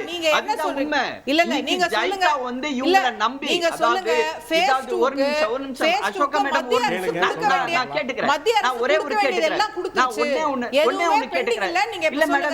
இல்ல மேடம் ஒண்ணே ஒண்ணு கேட்கிறேன். இப்போ வந்து முதலமைச்சர் போயிருக்காரு இல்லீங்களா, அவர் போயிட்டு வந்து அங்க இருந்து எல்லாத்தையும் பணம் எல்லாம் கொண்டு வரேன்னு சொல்றாரு இல்லீங்களா. உண்மையிலே நான் சொல்றேன், இவர் வந்து போயிட்டு பணம் வர்றது இல்லீங்களா, இதுக்கு எல்லா கேரண்டியும் மோடி கொடுக்க வேண்டிய கேரண்டி, மத்திய அரசு கொடுக்க வேண்டிய கேரண்டி. இல்லாட்டினா எல்லாமே பேப்பர்ல தான் இருக்கும். இவங்கள நம்பி அவங்களால ஒரு யூட்டிலைசேஷன் சர்டிபிகேட் கூட கொடுக்க முடியாத நிலையில, இவங்களால ஒரு டிபிஆர் கூட போட முடியாத நிலையில இவங்க எப்படி வந்து இவங்க வந்து கவுண்டர் கேரண்டி எங்கள்கிட்ட கேட்க முடியும்? அத உங்க கேட்பாங்க. இன்னைக்கு ஈஸியா சொல்லிட்டு போயிடலாம். கடைசி வரை பதில் வரல பாருங்க. ஓகே, முடிக்கணும். திரேனியன் ஃபைனல் கமெண்ட்ஸ் ஏதாவது இருந்தா? இல்ல, அதுதான் நீங்க ஒரு தெளிவான பதில் இல்லை. இப்ப இவர் சொல்றக்கூடிய கருத்து தொலைக்காட்சியில பேசுறாரு. அரசு அதிகாரப்பூர்வமாக அதை பதிவு பண்ணிருக்காங்க. எங்கேயாவது இந்த மாதிரி ப்ரொபோசல் ஸ்பெண்டிங் இருக்கு, இந்த மாதிரி கொட்டேஷன் ஸ்பெண்டிங் இருக்கு, அதனால நாங்க நிதி கொடுக்காம இருக்கோம் அப்படின்னு வெளிப்படையாக பிஜேபி அரசு ஏதாவது சர்க்குலரோ நோட்டிபிகேஷன் கொடுத்திருந்தாங்கன்னா அது ஏற்கக்கூடியது. அப்ப அது இல்லாம நீங்க பண்ணீங்கன்னா முழுக்க அரசியல் பழிவாங்கல் நடவடிக்கை தான் இது, வேற எதுவுமே கிடையாது. அது பாராளுமன்றத்தில் கேட்கும்போது நிர்மலா சீதாராமன் அம்மா சொல்லுவாங்க, அடுத்த வருஷம் விஸ்வகர்மால அதிக லோன் இந்தியாவில் வாங்கினது தமிழ்நாடு தாங்கிற உண்மை உங்களுக்கு புரிய ஆரம்பிக்கும். 55,000 பேர் தேர்வு எழுதாம போனதுக்கும் 35,000 பேர் ஃபெயில் ஆனதுக்கும் கடந்த 2 வருடத்துல இந்த 573 கோடி தான் காரணமா? மாணவர்கள் தேர்வு எழுத வரவில்லை அப்படிங்கிறதுக்கு இந்த 573 காரணமா? அல்லது வந்து அதுதான் காரணமா? அட்டெண்டன்ஸ் இல்ல. இந்த பாருங்க சார், பேசும்போது ஒரே வரியில முடிச்சிட்டோமா? 2,99,000 கோடி போன வருஷத்து பட்ஜெட், மத்திய அரசு பங்கு 79,000 கோடி. அப்ப அந்த 2,20,000 கோடியில நீங்க செலவுகள் தான் செய்தீங்கிறது வட்டியை கொடுத்ததுனால, இலவச திட்டங்களை கொடுத்ததுனால நீங்க பண்ணிட்டீங்க. அப்ப மீதி இருக்கிற நல்ல திட்டங்கள் எல்லாம் 79,000 கோடியில இருந்தும் 30,000 பற்றாக்குறையில இருந்து பண்ணீங்க. லேபிள மாத்தினது நீங்க தான். நான் முதல்வன் திட்டம் மாநில அரசு திட்டம், மத்திய அரசு திட்டம் இல்லையா? தேங்க்யூ திரு ஆசீர்வாதம் ஒரு வரி ஏதா இருந்தா. அதாவது நான் ஏற்கனவே சொன்ன மாதிரிங்க, மாநில அரசு வந்து திரு ஸ்டாலின் அவர்களாக இருந்தாலும் சரி, அவர்களுடைய அமைச்சர்களாக இருந்தாலும் சரி, மக்களை வந்து ஏமாற்றுகிறார்கள், மடைமாற்றம் செய்கிறார்கள். சரி. தங்களுடைய இயலாமையை மத்திய அரசின் மேல் அவர்கள் வந்து பழி பதில் சுமத்துகிறார்கள். சொல்லுங்க. மக்களுக்கு டெல்லியில தெரியும். உட்கார்ந்து டாக்டர் ஃபைனல் ஒரு சென்டென்ஸ். மேடம் ஒண்ணே ஒண்ணுதான், சோஷியல் வெல்ஃபேர் ஸ்கீம்ஸ் பத்தி உங்களுக்கு மிகப்பெரிய பிரச்சனை இருக்கு. ஏன்னா அதை பத்தி யோசிக்காத அரசு பாஜக. எப்படி சொன்னார் பாருங்க டக்குன்னு, அந்த 2,26,000 கோடி நீங்க வந்து வெல்ஃபேர் ஸ்கீம்ஸ் பண்ணி, எஸ் அதுதான் உங்களுக்கு பிரச்சனையே. சார் ஒரு நிமிஷம் இருங்க சார். கவர்மெண்ட் ஸ்கூல்ஸ் இப்போ எப்படி கொஞ்சம் வளர்ந்து கொண்டு வருகிறது, கொடுக்கக்கூடிய வெல்ஃபேர் ஸ்கீம்ஸ்லாம் எப்படி வந்துட்டு இருக்குன்னு சொல்லிட்டு பார்த்து எங்க செக் வைக்கலான்னு பார்த்து அவங்களுக்கு போகக்கூடிய ஃபண்டையே நிப்பாட்டிட்டா என்ன ஆகும் சொல்லி யோசிச்சிருக்காங்க. அதை அவரே ஒப்புக்கொண்டாரு. இதுதான் உண்மை. தமிழ்நாட்டு மக்கள் புரிந்து கொள்ள வேண்டியது என்னன்னா, திராவிட மாடல் அரசு செய்யக்கூடிய ஒவ்வொரு விஷயம், காலை உணவு திட்டம் கனடா வரையும் போயிருக்குன்னா அதுக்கு உண்டான இம்பாக்ட் இவங்களுக்கு வலிக்குது.